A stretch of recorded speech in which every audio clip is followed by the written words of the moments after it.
Good afternoon, everyone. I think I would just like to introduce about is what it is for sublime abode. Okay. Or sometimes the fourth sublime abode also can be translated as the fourth sublime abiding. Like last time when we read the text, it's also you can understand it as mean if you either way are sitting, walking, reclining, or standing, or any static posture. So if your mind can pervade it, the same mind with either the loving kindness, compassion, equanimity, and joy.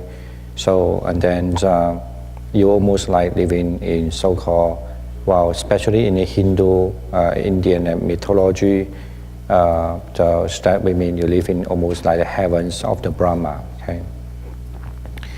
But what it is heaven in the Brahma, firstly, according to the Buddhist concept, is it's actually belong to the heavens. In Buddhist concept, it belongs to the first jhana or first dhyana heaven. Okay, that's a Buddhist concept. But if they wanted to reborn to that place, like in the Hindu or Indian in general, wanted to, like when someone passed away, and then they can be reborn to the heavens, for example, and they want to reborn especially in what they believe in the Creator God, like the Brahma. The name they call the Creator God as the Brahma. And of course, it's become a very dying, very urgent, need for people, especially when they are in the theistic religion. Yeah. So, to be, but however, from a Buddhist perspective, the way that actually to be born into the Brahma, you can be born in there were three levels of the heavens in that kind of first jhana places. So you can be reborn there as like a normal folk, like a normal persons in the heavens, or you be born there as almost like a ministers and more higher ranking in the heavens, and you live even higher up the heavens than them. Even in the almost you can count it as the same space, but they divide it into three levels. Okay, and then for the one who are the Brahma, so and the believing to be the Creator God, so and then they will be live in a castle, basically not castle, like in the palace, basically. So, I mean, of course, in India, and of course, there are so many theories about that. Or sometimes not sure which version we are. I'm not here to address the Indian philosophy now, but I'm more addressed about the Buddhist philosophy. So from the Buddhist understanding, so someone, if they want to be born in the Brahma world, which as I just repeat again, as the Creator God in Indian concept, like in any religion they believe there's a Creator God, most of the religion, besides Buddhism, right? Buddhism do not believe in the Creator God. So, and that kind of heaven, I'm sorry, I want to say is that, and they call that as a Brahma, but in other religion may be called different name. Okay? But in India, at least from a Buddhist perspective, it's very clear, and the heaven, how it looks like, and how the people there, they should do, and what kind of quality they should have. At least during the Buddha's time, it is quite clear, for those people who are highly into religion. And people finding a different way to be born. There are lots of Buddhist texts certainly have a debate between these, from the so-called Brahmin, and that means the religious, those who are those are religious, what do you call? You could say religious ministers, and then to the Buddha. Okay, I'm not here also not to talk about those story and the text, because there are quite a number of them also. Now, according to the Buddhism, if you practice a Brahma Vihara, so actually it's directly linked to that, the Brahma word already. So But even though you might be learning meditations, like you learn the Anapanasati, the mindfulness of breathing, so you have the power of the jhana, like you have the first jhana, the second jhana, the third jhana, through the meditation of the, like let's say either the colors, meditate on the breath, or something else, say meditate on the elements and so on. But still, you would not necessarily can be born in the Brahma world. Okay, that means so believed to be the heavens to most of the people. And but the only method that it will be lead you to be born to that place is only the Brahma Vihara. So this is why in the Buddhist concept, when you talk about the merits, in Chinese called Fu Bao. Okay, so you say there's a merit for people when they do the generosity, like the kind people, nice people, always helping the other with their own financial or with their own actions. They spare their own time to helping the other. Those is one kind of the marriage they would gather with those marriage, so they can be born in the heavens, right? I think that's in all religions say the same, but maybe there's a little different in other religion is that you have to believe that God, that they think the particular God, you know. But that's not a Buddhist concept. But the Buddhist concept one is because if you do the good thing, you will be born there. That's a karma. Then the other way is that because you meditate, so, and when you do meditation, when it's the other way means that there's much more specific way is that when you do meditation, then you're able to enter the first jhana, the second jhana, the third jhana, and fourth, or maybe you are even in what we call the assets, concentration, all these kind of meditation state that you, through the meditation you've done, and then you can decide to be born to the heavens too. Because to Buddhist concept, the heavens being there, they have a certain quality, and then when you do a meditation, when you're in the jhana, when you have a samadhi, your mind have a certain quality, and that kind of quality will match to that quality. Okay, so that's the reason also why Buddhism explained that it's also due to karma, so you will born to the heavens. Okay, and but then if you practice those any type of meditation, concentration, but not the Brahma Vihara, but not the force of like abiding, then you don't necessarily can be born to the Brahma world. You understand what I mean? You understand the logical idea? That's how the Buddhists are understanding. So if someone really, if they want to be born into the heaven of the Brahma, so then only when you cultivate the Brahma Vihara, okay? That's what you're practicing. And that means you have to practice these four qualities in order to be born in the heaven.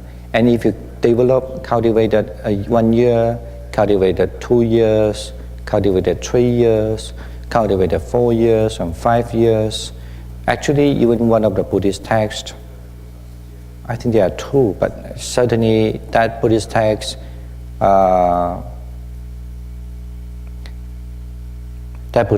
even exists in Chinese, Agama, also in Pali also, said that when long ago, the Buddha, before there was a Buddhism, but I mean that time someone, I mean the previous life of the Buddha, he also practiced the force of like abiding, but the text was preached by the Buddha itself, okay, in Agama, in a very early Buddhist text.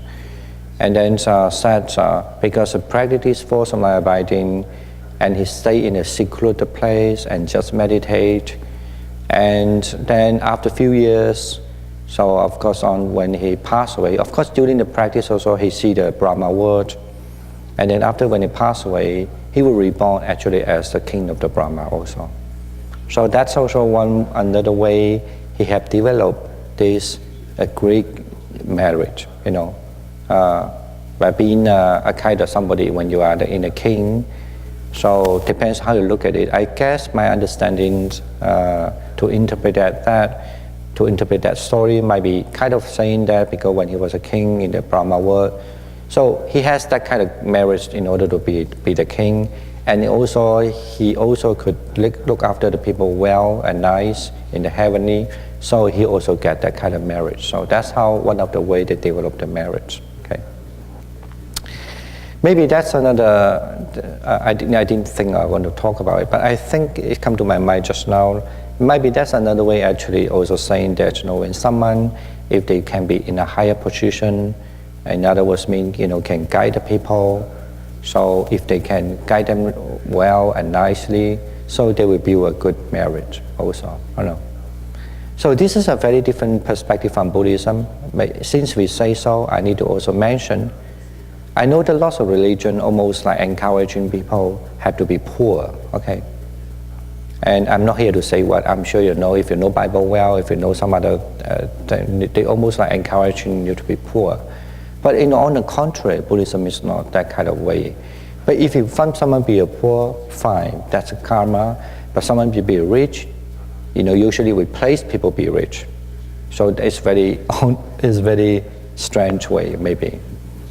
So I think when you say someone be rich, mean let's say somebody be born in a rich person house, actually it's always been praised as because someone have the good karma. Understand what I mean? But maybe because when a person was born in a rich house, could be, you know, because boy, whatever, they changed. That's another question. This is nothing to do with why he was born in a rich family. So, and it is kind of, actually I knew that there were some people, I think somehow some people write books saying that, oh, Buddha actually sometimes praised people to be rich. It might be because and the kings and the queens and some other rich people always come to see the Buddha. So that's why the Buddha praised the rich people. It's more like a political reason, you know.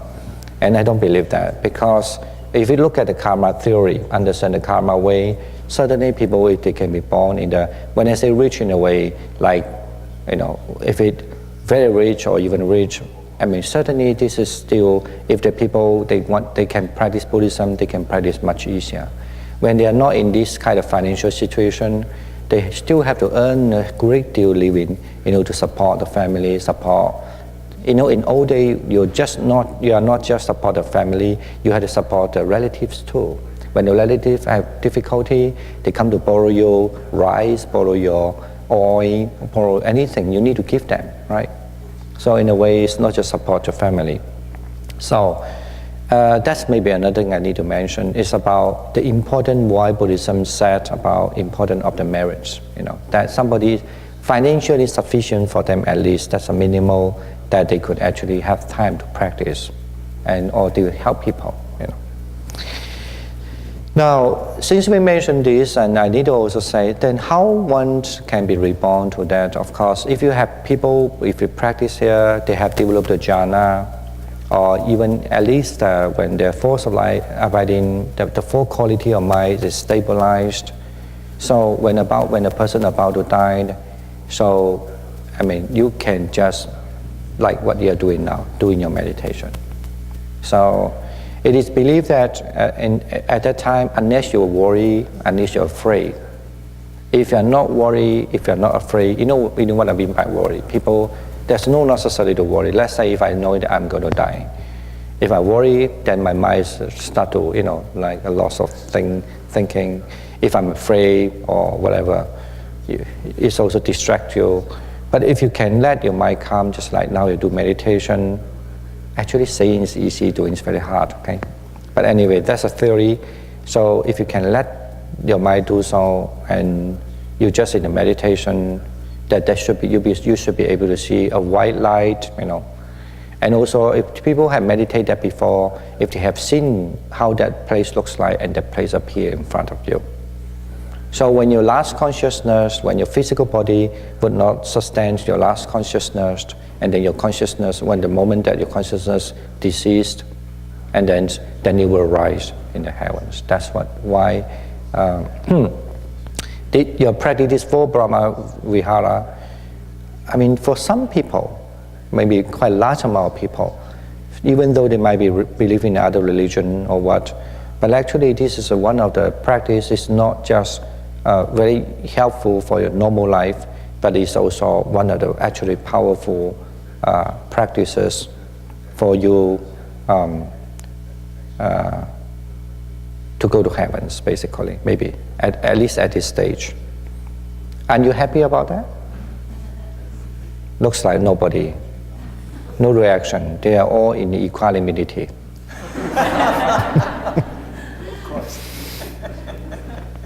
Maybe my talk is not very exciting. I should be learning like the pastor way. You guys don't know how much you are so lucky.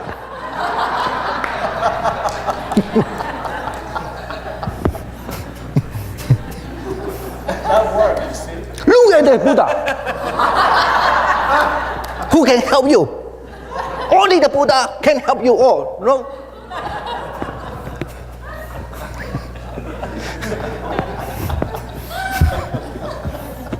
You want to go to heaven? Let me tell you how.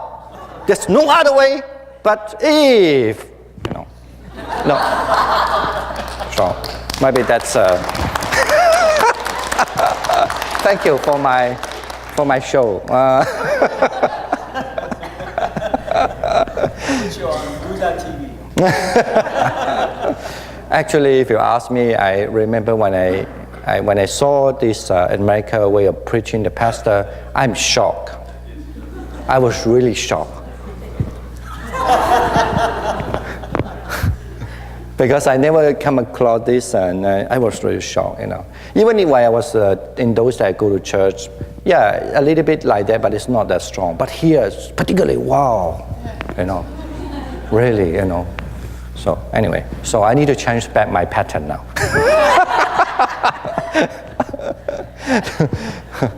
So, which one you prefer? I don't know.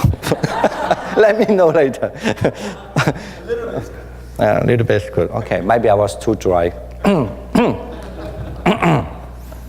Okay, anyway, so that's where I was now.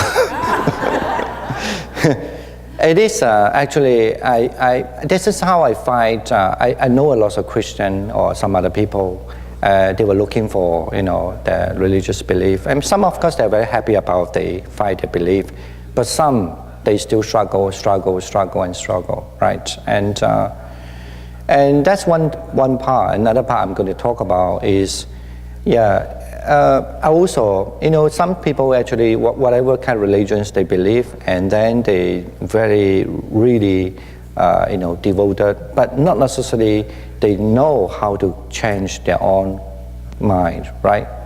They can become a religious people, but very deviated, kind of very evil-minded sometimes, you know. Anything is good for me, fine. If and the other, I don't care. So, of course, they would say, oh, I like you, I love you, but just mouth say that. It's never really, you know, looking at the heart. So I think in all religions area, you have these kind of people, you know. So this is reason, I guess, why the Buddha trying to introduce this, not only just because telling you, okay, you are interested, and then in that area, and most of the lay people, you know, especially very clear, most of the lay people, they want to go to heavens in general. At least not that they really think about that seriously, but at least they somehow know if they are helpless, they want to go to heaven, right? So, and then the Buddha have to introduce one of them. This is a practice method, something you can work on, something you really clear how you should do. You know, this is one, and not only that. So that's what, like I just mentioned in this morning, said, like the quality of the Dharma. What is it? The quality of the Dharma is when you meditate, when you are learning the Dharma, you can see it right now.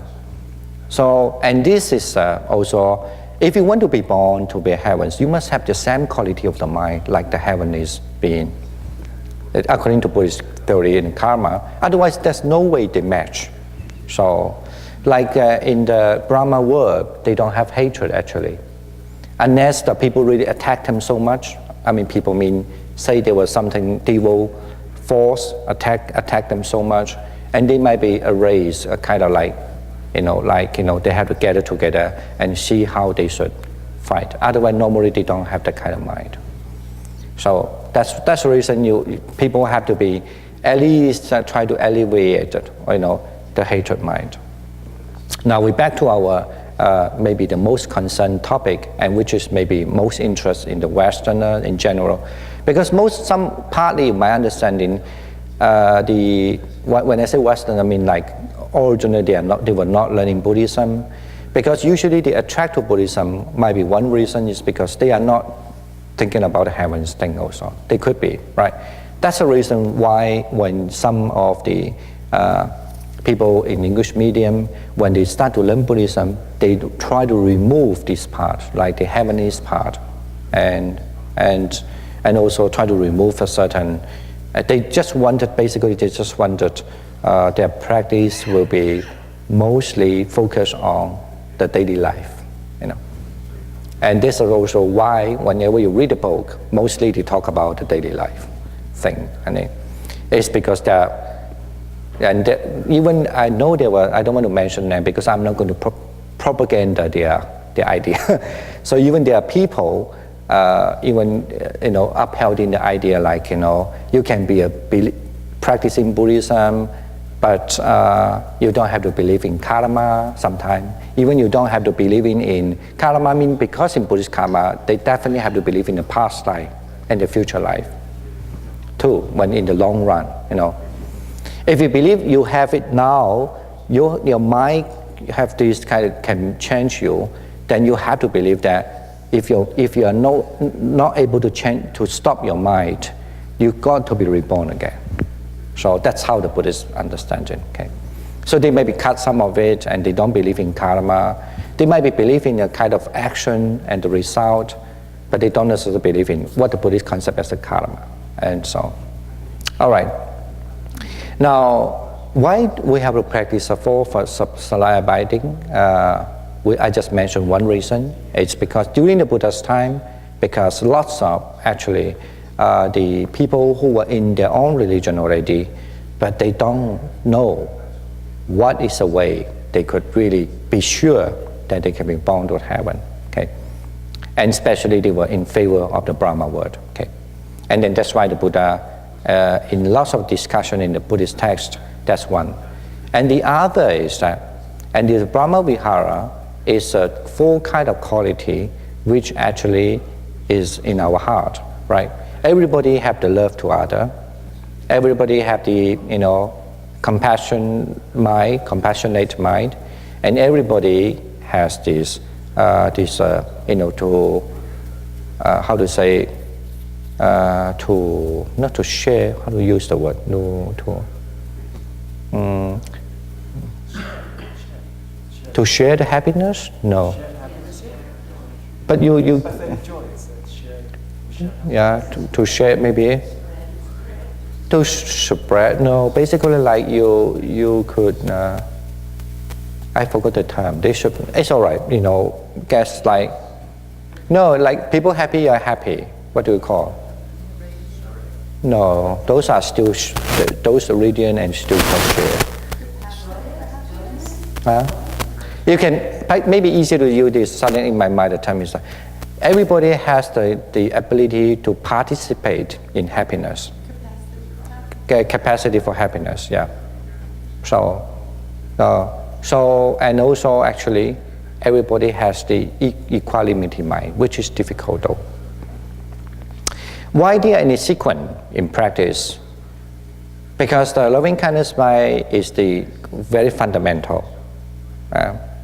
It's you wish people happy, wish people can calm down their mind, wish people to have their own good benefit is a very fundamental, right? And then, and in order to have compassionate, maybe it is much more. You have to much more devoted to it, to the person. Right? In terms of talking compassionate.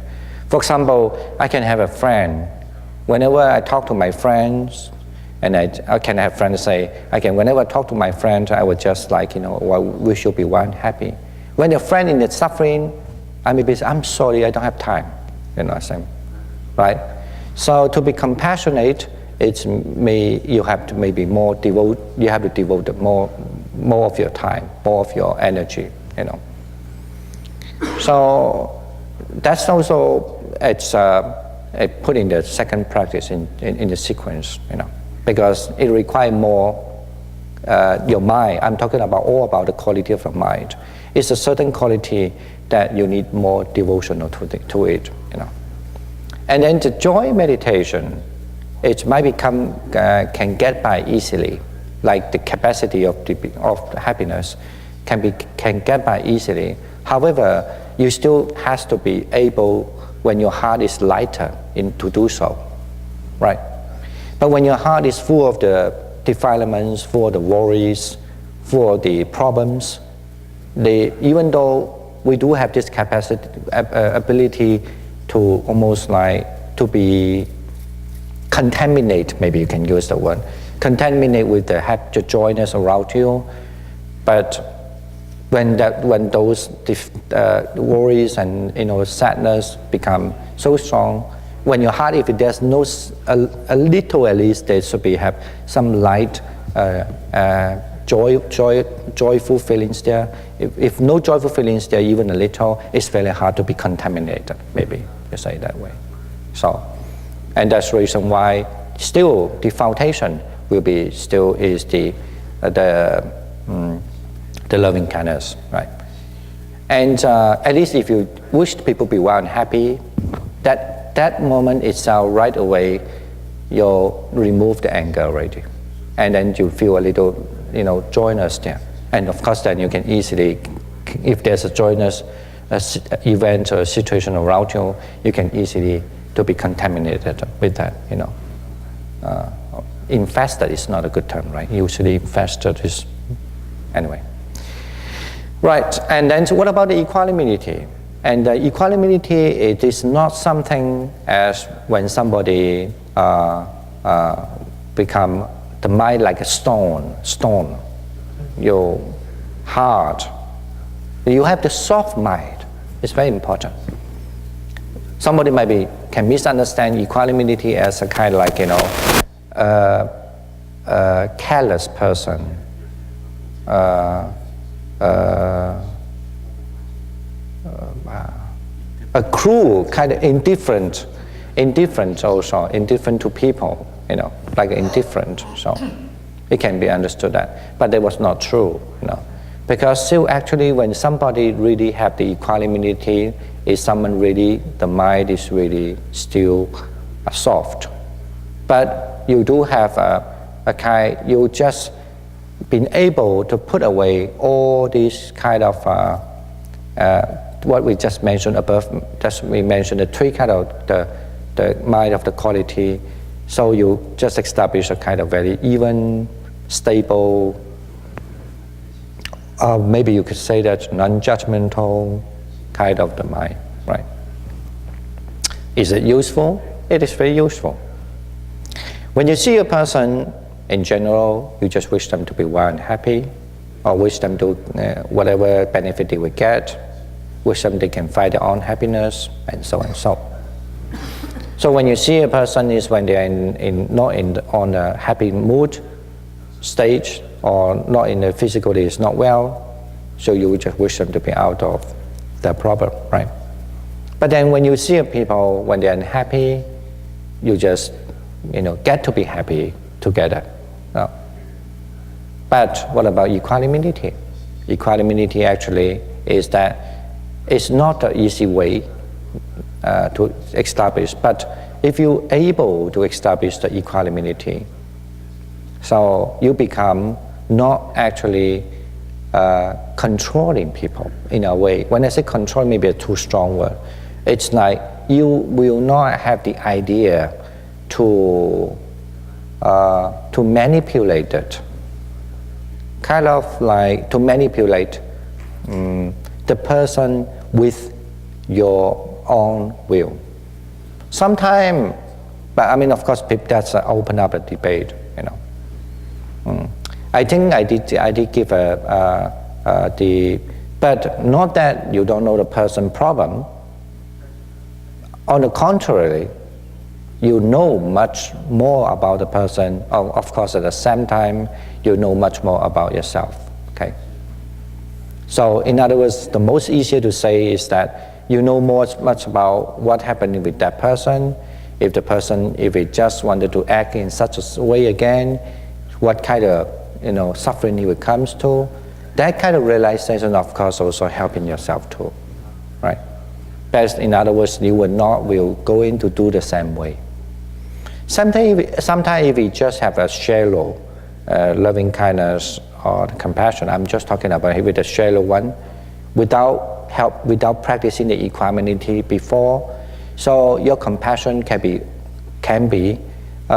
become you're a very nice person, you're a very good person. Sometimes not necessarily you can be a very understandable person. Okay. You know what I'm saying? That's so equanimity helps you to become more sensible about the thing. Why? According to Buddhism, is because when you practice the equanimity, you can see the cause and effect much clearer. Okay, you are not only just seeing the cause, like why suffer, so you should do that, but you understand the cause and effect. You can see quite almost like a series, sequences of the cause and effect of the person.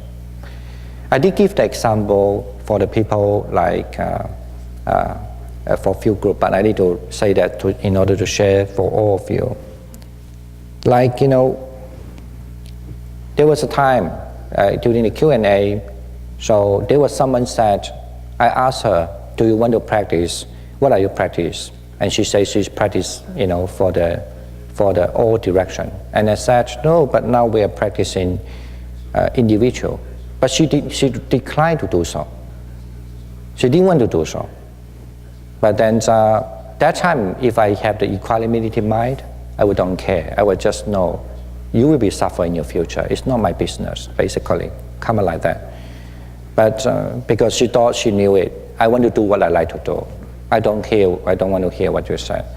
But there are people who think they are smart, And actually, why I want to say this story, not because I think I'm smart now, because I have gone through the same problem before. That's why I knew that it's not a good way to do it. So then I suggest, it's not that we are not going to practice the all direction. You might be complaining, no, because today is the last day. I need to do all direction. Okay, fine. But it's not the last day. And then I said, tomorrow we are going to do the all direction.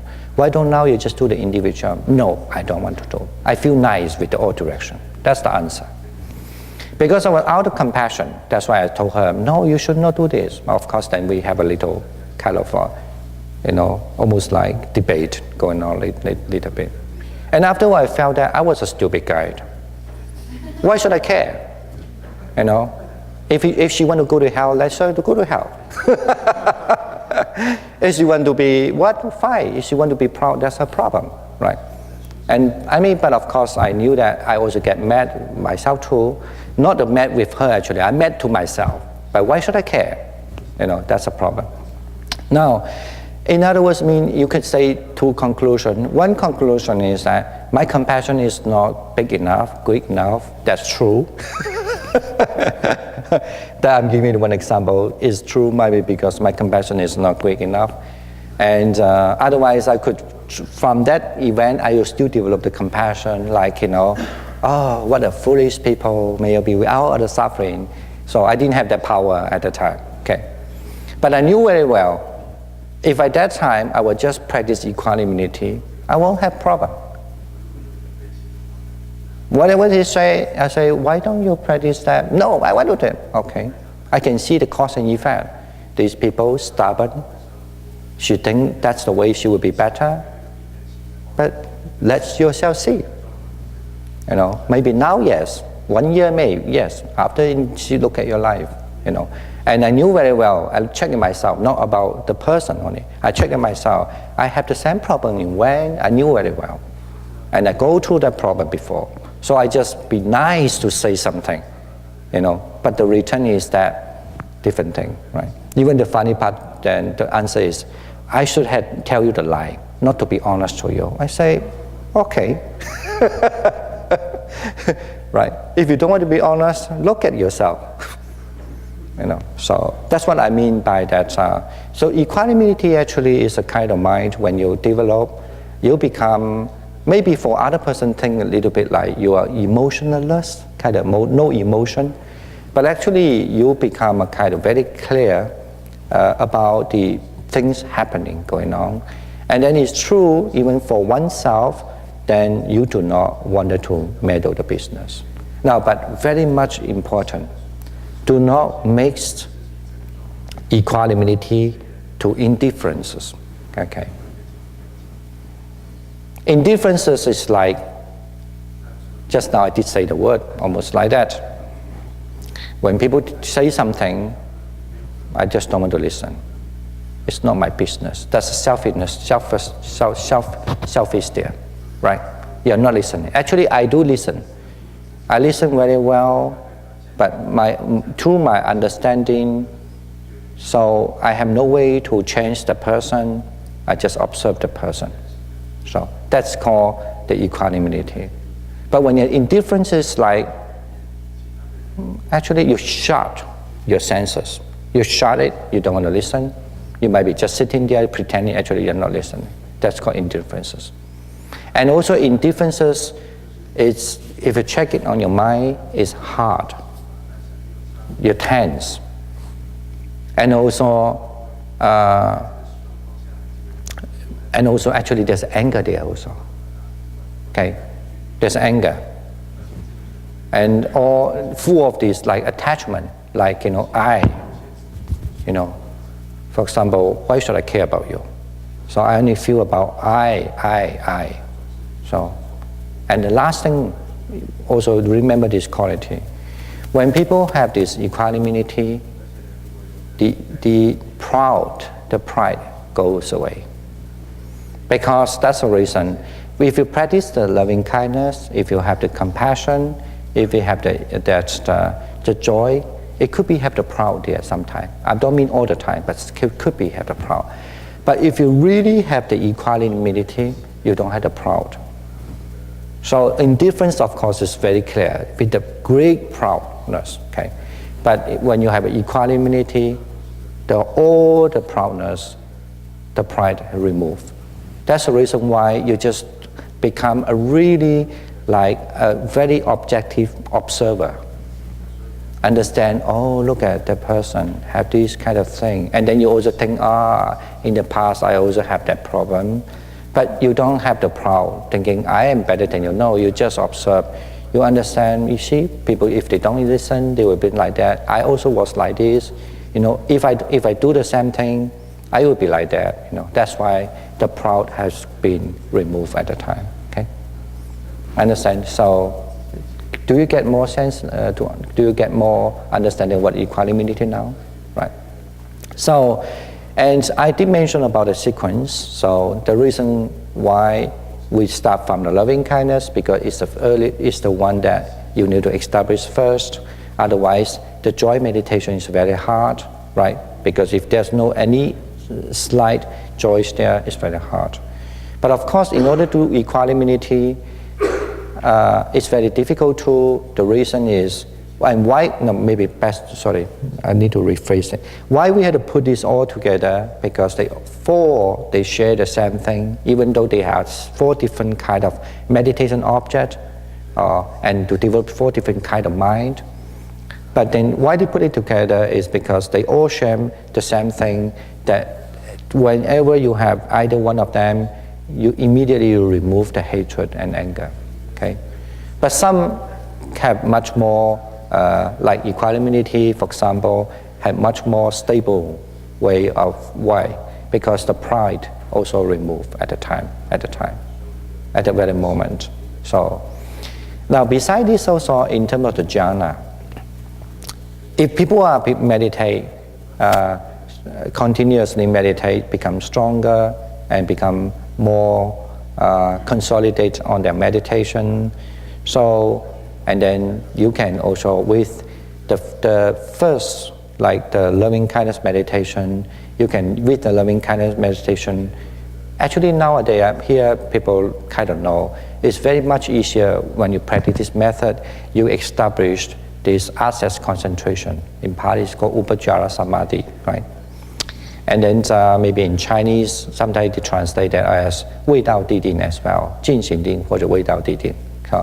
So actually, it's very much easier way of practice also to have this kind of samadhi. And but with the first three, that means the loving kindness, compassion, and the joy meditation, you can with that you can practice up to the third jhana. That means you can with the first three of the quality of the mind, you can develop the first jhana, the second jhana, and the third jhana. But only with the equanimity you can enter the fourth jhana. Okay. So, and that's also, in other words, I mean, this is a method. So fulfilling someone to go to, so they wish to be born in the heavens, and also with that you can practice a very deep jhana as well. But actually beyond this four jhana, this method itself, if you know how to use it properly, you also can enter the formless jhana. Okay, I'm not here to address this now because it's a little complicated. You can aim to the formless jhana. So so this is actually why maybe people ask, how can it possible? Because if you are meditate on this force of abiding, if you base on some other technique teach you to base on the form here, and then you may be limited to the form. But if you're using only the mind, those people understand meditation, they know very well. If you're only using based on the mind, of course, with that you can enter up to this, what we call this, the third of the formless jhana. Okay. Anyway, those are maybe too difficult for people to understand the concept. So I just want to say this technique is a wonderful technique that will help your life, because you start to recognize your feelings, and also you start to recognize more or less about you can have different quality of mind, right? This is very similar to when you do like insight meditation of observing the feelings and observing the mind. And also this technique is also a wonderful technique to help you to soften your mind. And I just mentioned earlier, so you will not become a harsh person.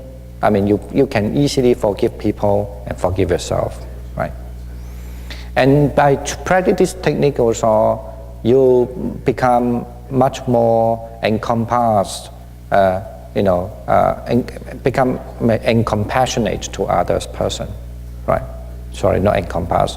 Become compassionate to other persons, and which is actually certainly it is one of the very important factors for being a people who want to live in a harmonious society. Okay, and it's also technique fulfilling people if they wish to be born in the heavens. Now, not only just be born in the Brahma world, I just mentioned, it's also because you can enter with the technique, you can enter the first jhana, second jhana, third jhana, and also even the formless jhana. So actually it's one of the techniques have so many multiple function there, you know what I'm saying? For those who know Buddhism, they know, like in the second jhana, they have a second jhana heaven, the third jhana had a third jhana heaven, fourth jhana had a fourth jhana heavens, and then the formless jhana have the formless kind of place, right? So in other words, mean actually, I know the people, but one thing I need to also say, you got to be content again. Santussako, okay? Don't think this is not what I want. And then you start to feel like you don't know how to cherish it. You have to learn to cherish it. Maybe one day you think that, just like people when they have a toy, when you're a kid, you have a toy. Imagine the people, you have a kid toy, and then you just play the toy one day, throw that away. Mom, I need the next one. I saw my friend had that, and you have a toy, and then you just throw it away after 2-3 days. So when I say cherish, it means you should be able to cherish your toy. Oh, wonderful, you know. And maybe somebody give in a birthday, gave you a new gift. You have the new toy, and then you still appreciate the old toy you have. That's what I mean by cherishing. Maybe one day you'll learn, actually, I don't need this toy. I want to give it to people. And, you know, and because I don't need anything now, I can give it to. So that's fine, but at least you cherish it, right? So I'm talking about that. Some people, when they have a wrong view, they think, oh, I want to show I'm a good practitioner. So what they will do, this is just not important. The important, I'm looking for Nibbana. And what happened? And these people look at their mind, they become evil, become very, the mind they're supposed to be a good mind, and then they started to become a very harsh. So I'm saying this because I have seen. I'm not saying this, I invent a story. I have no ability to invent this kind of story.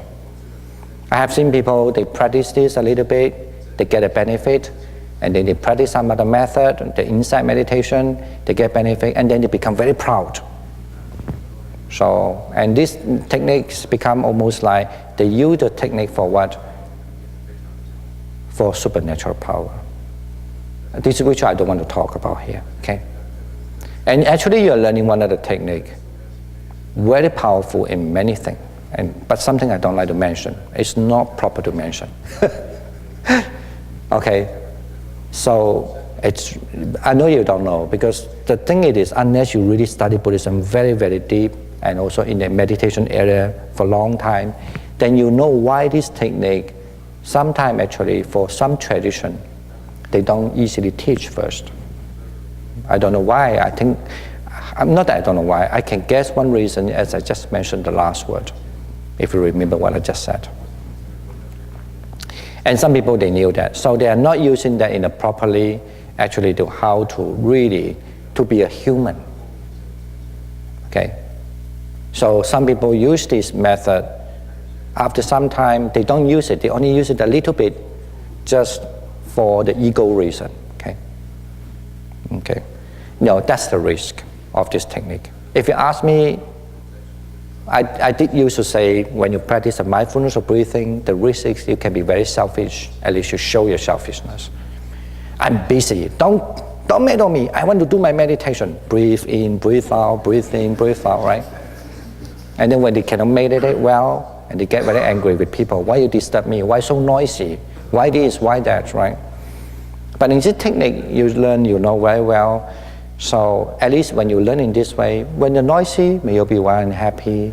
Yeah. But of course you can later tell them it's not very nice to be that. It's not because the people noisy, it's the people has no sense of their behavior. That's the reason why you remind them. Okay. Right? Noisy is not a problem. Let's say if the people is going to repair thing, ding, ding, ding, ding, ding, dun, dun, dun, why you should complain? He's repairing a thing. No.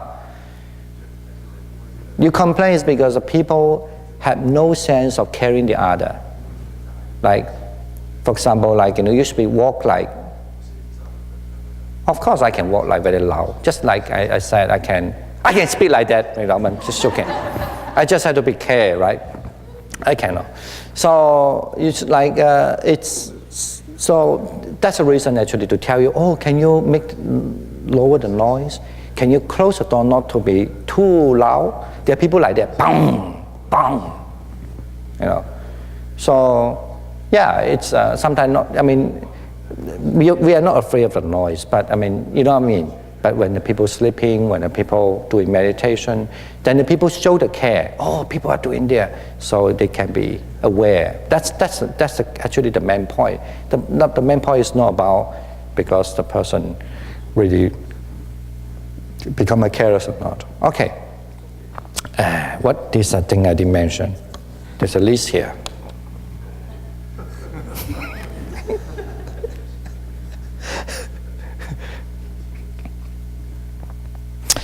I don't know, maybe I almost mentioned everything. I can, then I will just back to a text a little bit, I guess.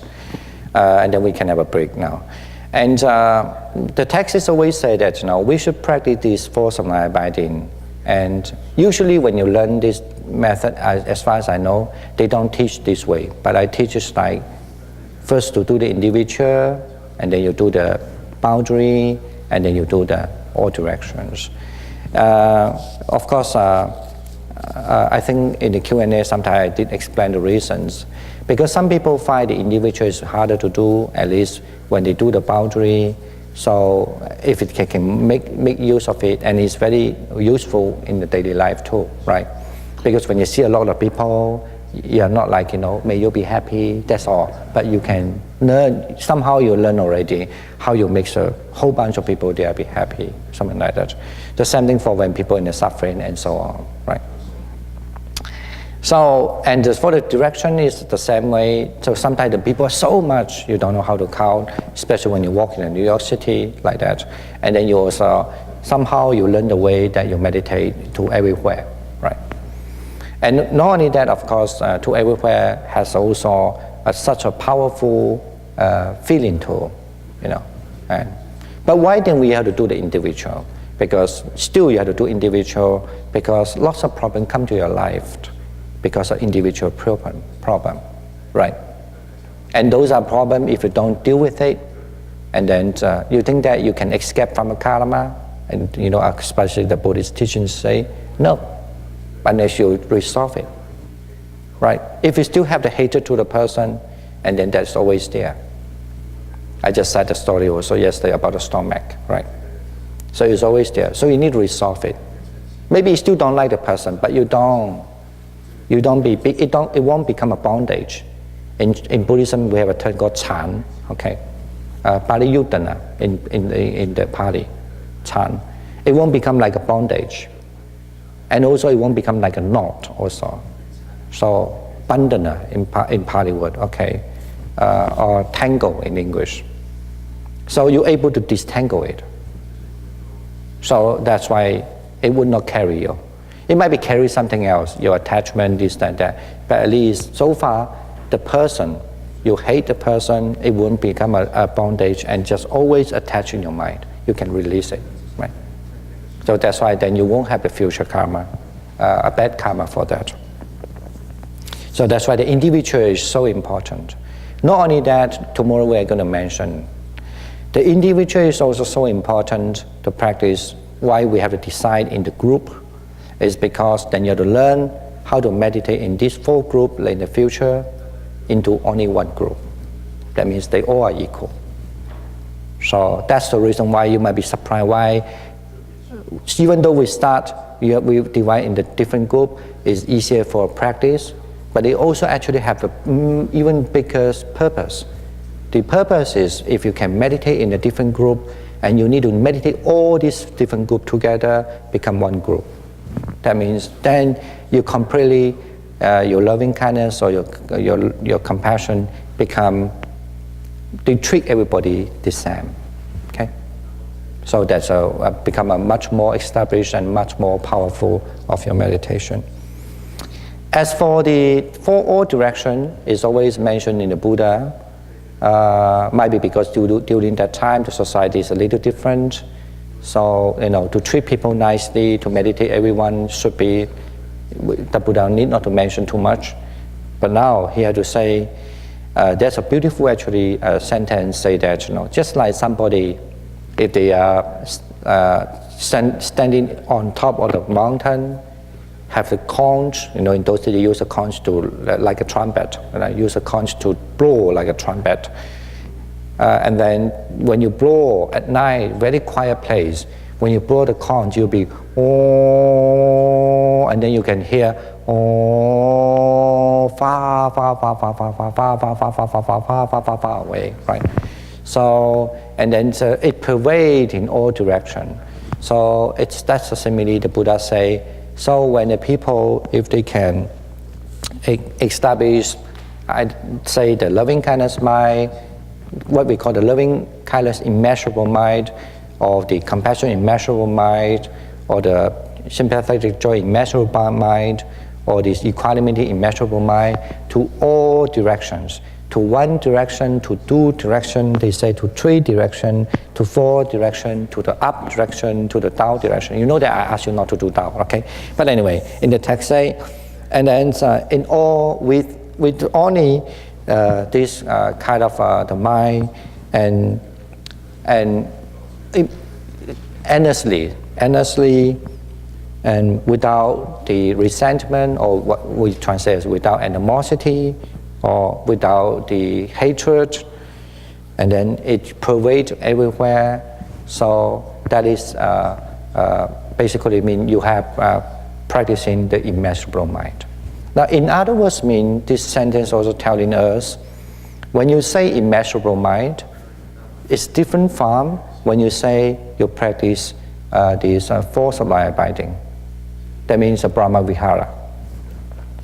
When you say you practice a Brahma Vihara, it's more about the quality of the you live in the 4 good quality of mind. Okay, but what this 4 quality of mind is called Wu Liang, or called immeasurable, is because you have immeasurable people. Okay, and it also called immeasurable because you also and then there's no limit to the space. Okay, that's why it's called immeasurable.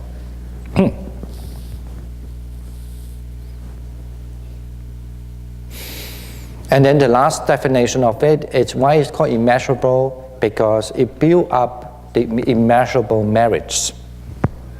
In other words, what does it mean by build an immeasurable marriage? Let's say, if in a normal day, in our family, in our house, we would just treat these people nice, that people nice.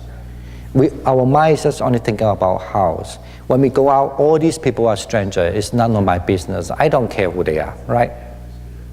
But at least, if you are going out, you just wish them to be well and happy. You make the connection already. Okay, that's why you build immeasurable kind of marriage. Okay, understand that? Okay.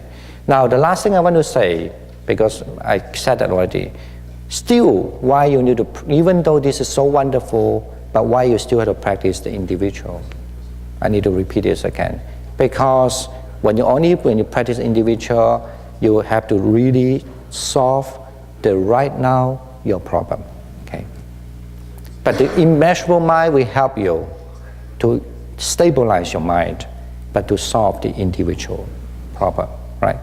And then if you're really very powerful, all this group of the individual people, like the dearest one, the neutral one, the hostile one, if you can able to meditate all together without any differences, because you know they are the dearest to you, or because they are hated to you, and then your meditation, either of which mind you have out of the 4, so become another big advanced improvement of your. My English is getting worse. In other words, means you have completely strengthened actually these 4 kind of quality of mind already. Okay. All right. Are you happy with your practice? Do you think I should say this next time in the first day, so that the people know why they are doing here? I don't know. Because I always think the first, maybe there's something in my mind. I always think when you come here, you learn how to do it. If you have a problem, we should discuss about it. That's the main thing, why we're here also, one of the main things. Okay. All right, so thank you for your attention. Right. So.